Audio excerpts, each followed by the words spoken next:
Selamat pagi, Assalamualaikum warahmatullahi wabarakatuh. Nama saya Yudi Alfademo dari Dr. Som Hospital, Universitas Langga, Surabaya. Jadi pagi ini saya mendapatkan tugas dari Scientific Committee untuk menyampaikan suatu topik yang berjudul Preserving the Balance in Stroke Prevention, Brain, Heart, and Kidney. Sebagai pendahuluan bahwa ini adalah suatu mapping global prevalensi daripada atrial fibrillation. Jadi diperkirakan di seluruh dunia itu ada 43 juta lebih penderita dengan atrial fibrilasi. Tampak di sini adalah prevalensi yang tertinggi adalah di benua Amerika ya, dan negara Amerika tentunya, dan beberapa negara di Eropa. Dan yang kedua yang prevalensi tinggi adalah di daerah Australia dan Amerika Latin. Tampak yang prevalensi yang terendah adalah warna hijau, yaitu ada daerah Afrika dan beberapa negara di Asia. Indonesia warnanya kuning, sama dengan Rusia, yaitu prevalensinya sekitar 600 sampai 700 penderita atrial fibrillasi per 100.000 penduduk. Di penduduk Eropa, ya, rata-rata 55 tahun, 1 dari 3 individu ternyata menderita atrial fibrillasi, dan menurut proyeksinya sampai tahun 2060, kejadian atrial fibrillasi itu akan meningkat seiring dengan pertambahan usia dan penambahan faktor risiko. Pasien dengan atrial fibrillasi biasanya datang ke kita dalam kondisi asimptomatik, dan apabila kalau penderita asimptomatik datang ke kita, biasanya hemodinamiknya adalah stabil. Tapi lain dengan penderita yang datang kita dengan keadaan simptomatik, ya, yaitu dengan gangguan palpitasi, dyspnea, fatigue, chest discomfort.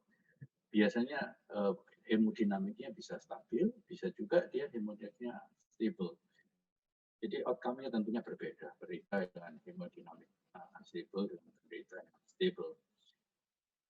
Kejadian atrial fibrillasi itu tidak hanya dihubungkan dengan kejadian stroke, tapi bisa juga hampir 20-30% penderita dengan atrial fibrillasi itu mengalami heart failure. Bahkan risiko untuk kematian itu meningkat sampai 3,5 kali pada penderita dengan atrial fibrillasi. Selain itu, penderita dengan atrial fibrillasi bisa saja datang dengan keluhan demensia, ada depresi, impaired quality of life, dan hospitalization. Artinya hampir 40% penderita dengan atrial fibrillasi datang kembali ke rumah sakit untuk dilakukan suatu perawatan.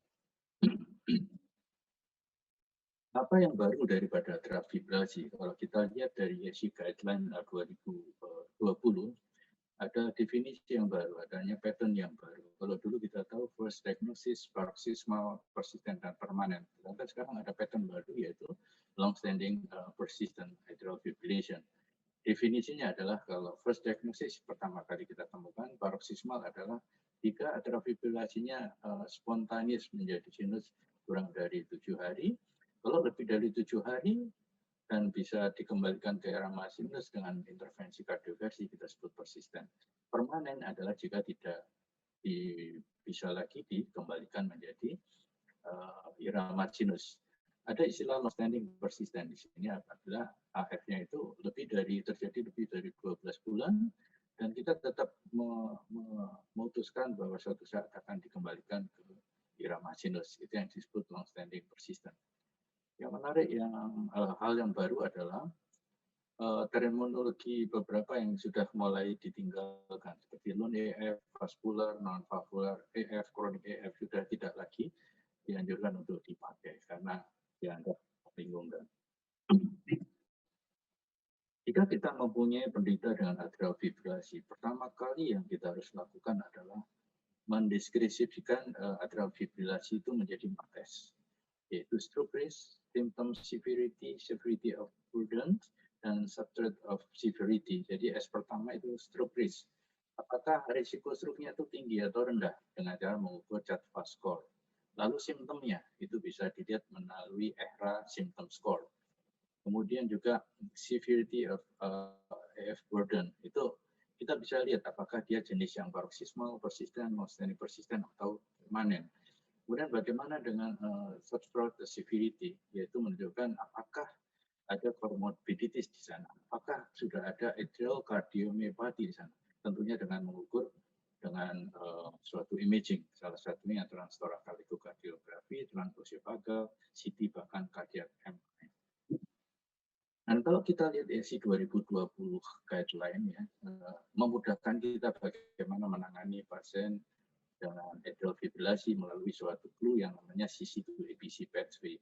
C pertama adalah confirm AF. Jadi kalau kita tahu ada pasien dengan atrial fibrilasi, pastikan bahwa itu betul-betul atrial fibrilasi, adanya suatu kajian atrial fibrilasi lebih dari 30 detik.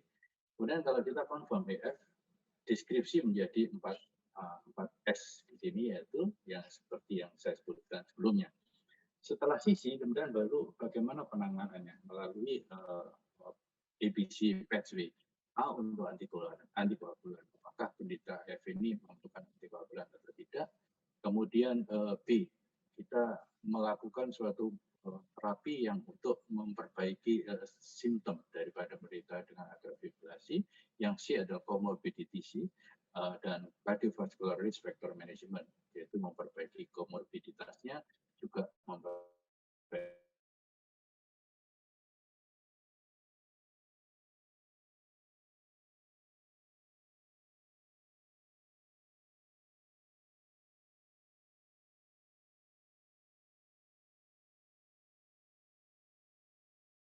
untuk direkomendasikan dibandingkan dengan warfarin, vitamin G antagonis dengan kelas 1 dan level E. Dan sekarang memberikan antiplatelet terapi sendiri, baik itu monoterapi atau kombinasi dengan B12 untuk mencegah terjadinya stroke, itu menjadi kelas 3. Jadi harmful di sini. Nah, tadi kita sempat diajak untuk bagaimana memanage pasien dengan atrial fibrilasi lebih mudah. Salah satunya ABC pathway. A adalah antikoagulan. Antikoagulan mana yang kita pakai? Yang direkomendasikan adalah novel oral antikoagulan NOAC dalam ini. Ada dua macam, yang saban dan direct thrombin inhibitor. Yang saban adalah mencegah faktor 10A, antaranya adalah rivaroxaban, abiraterone, dan endosaban. Yang direct thrombin inhibitor adalah dabigatran. Masing-masing ini mempunyai karakteristik farmakologi yang berbeda-beda, ya, baik apakah dia prodrug atau bioavailability-nya bagaimana, renal clearance-nya bagaimana. Ya. Sama di sini, rivaroxaban dibandingkan golongan NOAC yang lain mempunyai keuntungan dalam hal oral bioavailability. Kita lihat di sini, oral bioavailability-nya adalah 80-100%. Yang menarik di sini adalah bagaimana renal clearance-nya. Sampai di sini 33%. Sama rendahnya dengan abiraterone. Artinya apa logikanya? Kalau kita mempunyai pasien atrial fibrilasi dengan renal impairment, mungkin rivaroxaban dan abiraterone inilah yang aman untuk kita sebut. Dan yang menarik, rivaroxaban itu diberikan once daily. Itu masuk akal karena oral bioavailability yang hampir 100%. Bersama-sama endosaban hanya diberikan 1 kali, sedangkan yang lain adalah 2 kali sehari. Tentunya ini merupakan suatu kelebihan, memberikan obat 1 kali itu tentunya comply-nya akan lebih baik tidak dibandingkan lebih dari 1 kali. Jadi sepintas kelebihan rivaroxaban kalau kita lihat karakteristik farmakologinya adalah dia diberikan 1 kali dan renal clearance-nya adalah rendah. Sehingga mungkin aman diberikan pada penderita dengan renal impairment. ROCKET-EF trial ini membuktikan apakah rivaroxaban itu sebaik warfarin dalam hal mencegah terjadinya stroke. Dan apakah rivaroxaban itu lebih aman dibandingkan warfarin dalam hal kejadian bleeding. Itu menjadi primary efficacy dan primary safety endpoint daripada penelitian ROCKET-EF trial. Tapi yang menarik yang saya kasih warna merah adalah dalam populasi ROCKET-EF trial ada subpopulasi di mana penderita dengan renal impairment, dan pada penderita ini diberikan dosis low, yaitu sekitar 15 mg once daily, sekitar 21% populasi. Hasilnya bagaimana? Kita lihat ini ROCKET-EF, ternyata rivaroxaban lebih baik dibandingkan warfarin dalam hal menurunkan kejadian stroke, yaitu merupakan primary efficacy endpoint-nya. Bahkan dapat menurunkan kejadian stroke dengan relative risk reduction hampir 21%. Kita lihat p-value-nya adalah 0,01 kurang. Jadi meyakinkan sekali bahwa rivaroxaban dalam ini lebih baik dari warfarin dalam hal mencegah terjadinya stroke dan stroke emboli. Lalu bagaimana efikasinya, kejadian bleedingnya? Tampak di sini kita lihat critical organ bleeding, intracoronal hemorrhage, dan fatal bleeding. Kita lihat di sini yang warna merah merupakan rivaroxaban, yang biru merupakan warfarin. Tampak semua kriteria perdarahannya tampak yang warna merah yang menggunakan rivaroxaban lebih rendah daripada yang biru. Artinya kejadian bleedingnya lebih rendah daripada hubungan warfarin dengan p-value yang signifikan. Itu adalah pada kelompok populasi yang fungsi ginjalnya baik. Lalu bagaimana pada kelompok fungsi yang fungsi ginjalnya kurang baik? Ya, kita lihat ternyata hasilnya konsisten. Dalam hal mencegah kejadian stroke dan stroke emboli, ternyata rivaroxaban lebih baik dibandingkan warfarin, ya, dengan hazard ratio 0,86 sampai 0,89 dalam hal mencegah terjadinya stroke. Yang menarik adalah justru pada penderita dengan renal impairment, kejadian bleedingnya itu jauh lebih rendah dibandingkan pada populasi yang fungsi ginjalnya baik. Tampak di sini kita lihat critical organ bleedingnya adalah rendah sekali dengan relatif reduction sekitar 45%. Juga intracoronal hemorrhage, dan yang di sini adalah sangat dramatis sekali, yaitu terjadi relatif reduction hampir 61% kejadian fatal bleeding jika dibandingkan rivaroxaban dibandingkan warfarin pada kelompok populasi dengan gangguan fungsi ginjal. Sebenarnya apa sih maksud safety dalam hal ini? Safety sebenarnya tidak hanya safe mencegah kejadian stroke atau bleeding, tapi yang penting lagi adalah bagaimana membuat pasien itu menjadi compliant menggunakan obat. Kemudian yang kedua, bagaimana treatment yang kita berikan itu memproteksi organ penting nggak dalam ini, misalnya ginjal. Jadi penting sekali kita mengetahui treatment apa yang bisa memproteksi ginjal dalam hal ini. Ya. Kita lihat nanti data-data berikut ini. Kenapa ginjal menjadi penting? Ya. Kita lihat bahwa ternyata pasien-pasien yang mengalami renal impairment, ternyata risiko untuk terjadinya bleeding itu jauh lebih tinggi. Sama juga risiko untuk terjadinya stroke dibandingkan penderita dengan fungsi ginjal yang baik. Dan ini adalah data yang menarik dari MS Disease Analysis Germany Database, menyangkut hampir 18.000 populasi. Di sini menunjukkan bahwa semakin tinggi CHA2 score-nya, semakin tinggi risiko terjadinya stroke, ternyata fungsi ginjalnya semakin turun. Artinya ada suatu korelasi yang kuat antara skor dari CHA2 score dengan fungsi dari ginjal. Artinya apa? Di sini bahwa kalau CHA2 score-nya tinggi, kita tahu bahwa risiko untuk terjadinya stroke itu lebih tinggi. Tetapi kita tahu juga renal function yang mungkin rendah, sehingga risiko untuk terjadi bleeding-nya akan lebih tinggi. Ini adalah perlu untuk kita ketahui karena kita akan menggunakan obat-obat yang mempunyai risiko bleeding yang tinggi, yaitu oral antikoagulan. Dan data yang lain adalah ternyata sekitar 64% pasien dengan non-valvular atrial fibrillasi itu mengalami renal impairment. Ada renal impairment. Dan adanya chronic kidney disease pada penderita EF itu secara independen memberikan pengaruh kuat untuk kejadian stroke, yaitu hampir 40%, untuk intracoronal bleeding 60%, dan kejadian all-cause mortality hampir 60%.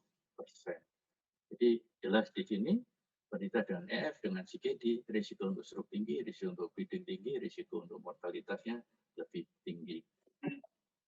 Bahkan dalam risk factor untuk terjadinya perdarahan, renal impairment dimasukkan dalam satu kategori untuk memberikan risiko untuk bleeding lebih tinggi. Ini adalah beberapa clinical trial, yaitu Aristotle, Rely, Engage, dan Rocket EF. Ya. Semuanya adalah suatu clinical trial untuk mengetahui apakah novel oral antikoagulan itu mempunyai efficacy sama dengan warfarin dan mempunyai safety yang lebih baik daripada warfarin, tetapi menggunakan oral antikoagulan yang berbeda. Aristotle dalam hal ini menggunakan apixaban, Relay menggunakan dabigatran, Engage menggunakan edoxaban, dan Rocket menggunakan rivaroxaban. Apa yang menarik di sini, kita lihat yang biru tua. Biru tua adalah kelompok populasi yang mempunyai CHA2 score yang tinggi. dan ditambahkan dengan populasi yang mengalami renal impairment, itu ternyata populasi di dalam penelitian rocket EF itu paling tinggi, 91%. Itu mempunyai Java score yang tinggi, artinya apa? Risiko untuk terjadinya stroke sangat tinggi, risiko untuk terjadinya bleeding sangat tinggi. Sehingga apapun obat yang diberikan pada kelompok EF ini bisa menyimpulkan bahwa obat tersebut aman dan mempunyai efikasi tinggi dalam mencegah terjadi stroke dan aman untuk suatu kejadian bleeding. Dan kita lihat nanti hasilnya bagaimana.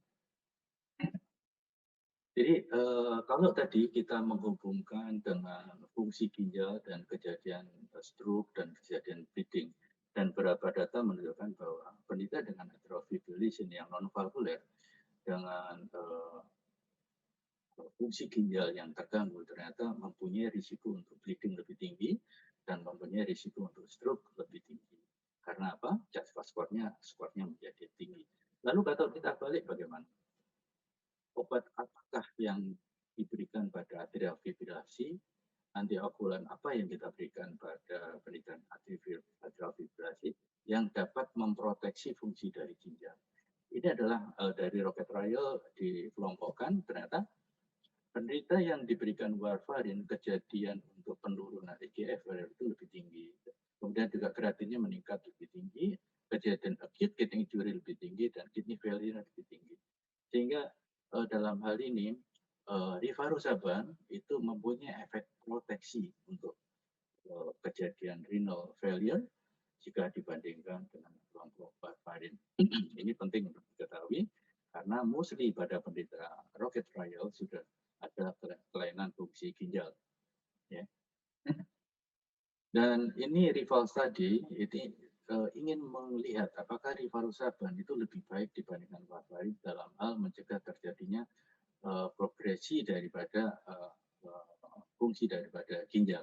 Dilihat dari kejadian acute kidney injury dan kejadian progresivitas menjadi stage 5 CKD atau dilakukan dialisis. Tampak di sini ternyata warfarin lebih baik dibandingkan, lebih favor dibandingkan dengan warfarin dalam hal mencegah terjadinya acute kidney injury dan progresivitas daripada renal impairment menjadi stage 5 CKD.